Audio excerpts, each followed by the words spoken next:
G'day guys and gal. When you think of the Tau, you probably think of a faction of naive blue bovine people with suspicious orifices on their heads. Only alive because the other factions are too busy killing each other to take them seriously enough. And while there is a degree of truth to this, the Tau have actually come a long way and are a genuine powerhouse, especially when it comes to protecting their own territory. Destroying the Tau Empire would be like jumping naked arse and balls first into an echidna. Sure, it'll probably die, but the experience will be absolutely horrendous to a point where no one actually wants to do it. However, when the Tau stuffed up and accidentally created a portal that linked the heart of their empire to distant space, things got hairy, as the Deathguard caught wind of this and headed there in great force. Yet the Tau still live. How is that? How did the Tau beat the Deathguard? Before we get started, life is all about convenience, the lowest effort for the greatest result, and no one understands that better than today's sponsor Manscaped. You know the drill by now. I mean, the amount of money these guys have pumped into YouTube marketing, you'd hope so. Manscaped is a range of innovative, easy to use male grooming and hygiene products to keep us looking and feeling fresh. The hero of today, and a product I religiously use, is their Handyman, the ultimate shaving travel companion to keep your neck and body hair trimmed no matter where you go. It's a lightweight, durable as hell device that shreds through body and face hair with ease,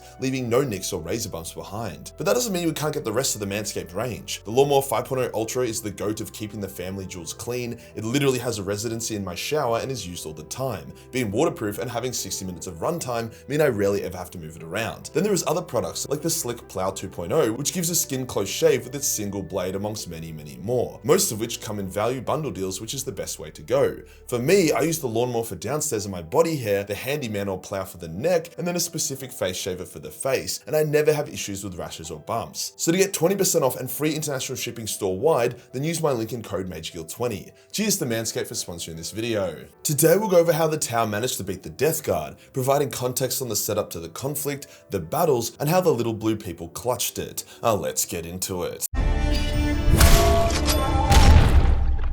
The Tau sort of have this policy of invention and innovation where anything goes. They will fuck with every single bit of science in the most gung-ho way possible, completely unbothered by the potential repercussions. For example, they're going full steam ahead with AI despite the issues AI has caused the galaxy. The Tau also created their own space marines as a test, which were very inferior to actual space marines though, and they have tried to create their own warp travel despite their lack of navigators and connection to the warp. See, the Tau used to do this warp skimming technique, where they would sort of bounce on top of the warp like a rock being skipped. This was safe, but only allowed for very small warp jumps, thus why their empire is so small and grows slowly. However, one day they were like, fuck it, and they studied captured Imperial warp drives as well as grouped war spheres. With these devices, they created their own antimatter fueled faster than light travel device that was significantly faster than previous devices. Tests on single ships were a resounding success, so they decided to go for it and launch their fourth sphere expansion with an entire fleet using the same drive. However, when they all simultaneously activated it, it put too much pressure on the fabric of reality and dragged them all into the warp instead. Whoops. Since they didn't know what the fuck they were doing, they didn't have a Gellerfield. Hence the humans on board the ships went instantly insane and began dying as the warp cooked them and warp entities devoured their souls. However, due to the Tau's almost complete lack of connection to the warp,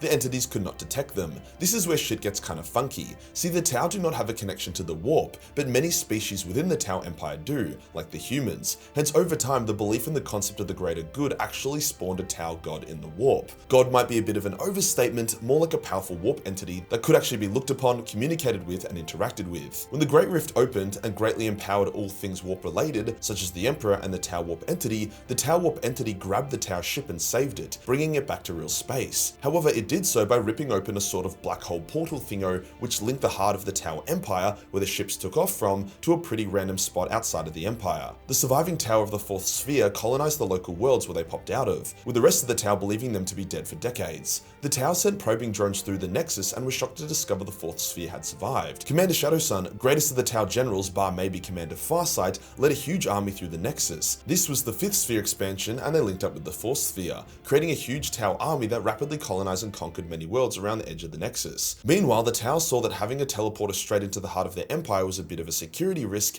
hence they fortified the shit out of both ends of the Nexus. However, here is where the Deathguard get involved. See, the Startide Nexus wasn't on the other side of the galaxy to the Tau Empire, it was just a bit further than usual. The Deathguard had just invaded Ultramar in full force, thus were pretty close to the Tau Empire. Now the Smelly Boys don't need much motivation to attack shit. They saw the Tau concentrated in an area around a warp anomaly and were like, cowabunga it is, diverting an armada worth of ships to attack. They shredded through the outlying Tau forces, stations and worlds. Their mighty, near unkillable warships were horrific to the Tau, who had never faced such a thing. As the Deathguard launched boarding actions on the various Tau orbital defense platforms that protected the Startide Nexus. In the close quarters of the defense platforms, the Tau didn't stand a chance against the Deathguard. Thousands of Tau were slaughtered. Shadowsun responded by breaking up the Tau fleet into smaller squadrons with specific targets, relying more on hit and run and speed than two fleets just bombing the shit out of each other. It was a good plan and achieved decent results, but the Deathguard were unstoppable. Shadowsun sent a drone through the Nexus to warn the Empire that they would likely soon face the Deathguard as her defenses were crumbling. At a similar time, something strange was up with the Force Sphere expansion,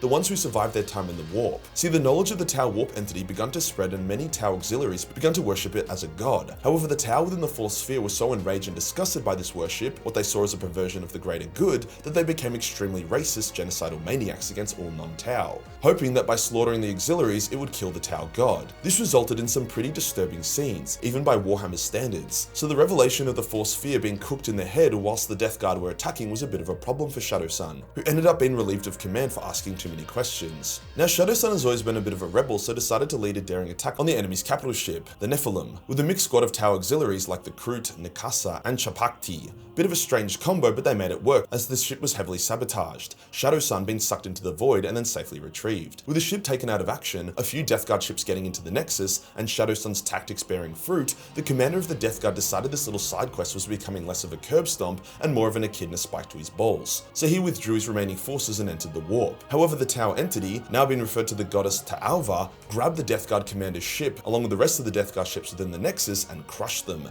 killing them all. Confusingly to the Tau but obvious to the reader, none of the Deathguard ships that reached the Startide Nexus emerged into the Tau Empire, because as stated, they were crushed between Tau goddess Mummy's thighs. Now you may be wondering why the fuck don't the Chaos Gods or other gods just crush the fleets of their enemies as they go through the warp like the Tau God does? Well, my theory is that the Startide Nexus and Tau Empire itself is like the domain of the Tau God. Whenever anyone has flown into Nurgle's garden in the warp, they've had a shit time, so I imagine it's similar here. Also, I would say that the Tau God is more of a mega powerful entity rather than a concept or a god, so it is a lot more tangible, which makes it seem more powerful, but overall means it doesn't have as much reach or influence on real space. There are also times where gods can expend extreme amounts of effort to do something unusual, like when Khorne dumped an army on Terra when the Great Rift opened. So perhaps the Tau God can take out ships once in a blue moon, but if she kept doing it, it would cause issues for her. Either way, through the brilliance of Shadowsun, the near loss of the 4th and 5th sphere expansions, and the literal divine intervention of the new Tau God, the Deathguard was stopped and mostly crushed. The cost to the Tau was huge, as they literally had to end their 5th sphere expansion before it had managed to do much, with a 6th sphere currently being planned. Now we do need to keep in mind this wasn't the whole or even a large chunk of the Deathguard Legion. It wasn't led by Mortarion or even Typhus. It was a reasonably small force led by a Deathguard captain who was just narratively created just for the battle. I'm not sure how many Deathguard were involved, however the lore states that due to surprisingly good cohesion alongside the Deathguard's refusal to die, the numbers are higher now than they were in the Heresy, so I imagine there would have been a few thousand Deathguard at most, numbering below 10% of the total Legion. Let's say the Deathguard did break through in great number and the Tau God didn't just clap them in the Startide Nexus. They still would have had to contend with an absolute fuckload of Tau waiting for them on the other side, as it stated that the defense network set up on the other side of the Startide Nexus was just as great as the one defending the Tau homeworld, whereas Shadowsun's 4th and 5th expansion forces were just a fraction of that, more so an explorative vanguard. If the Deathguard did break through both defenses, they likely would have rampaged through a number of Tau worlds, however they would be taking on the full might of the Tau and multiple heavily defended worlds.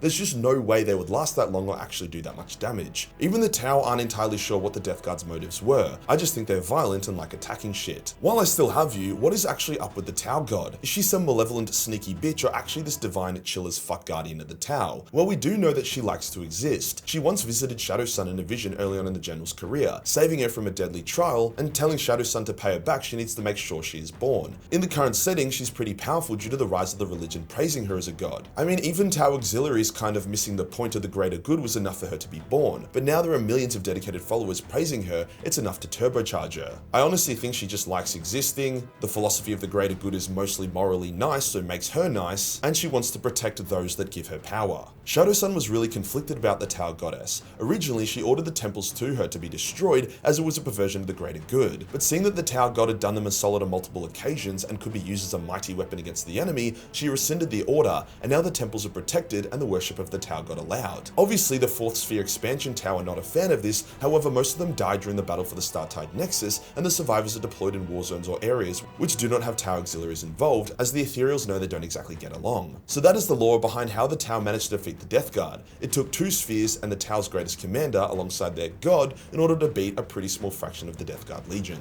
If you enjoyed the video and you want to support the channel, then pick up a major mini. We just launched the Last Lunar Wolf, but we have dozens of other incredible miniatures ready to ship. Hit the subscribe button and hit the real subscribe button for more Underdog content. Join the Discord for more memes and I'll see you in the next one. Peace.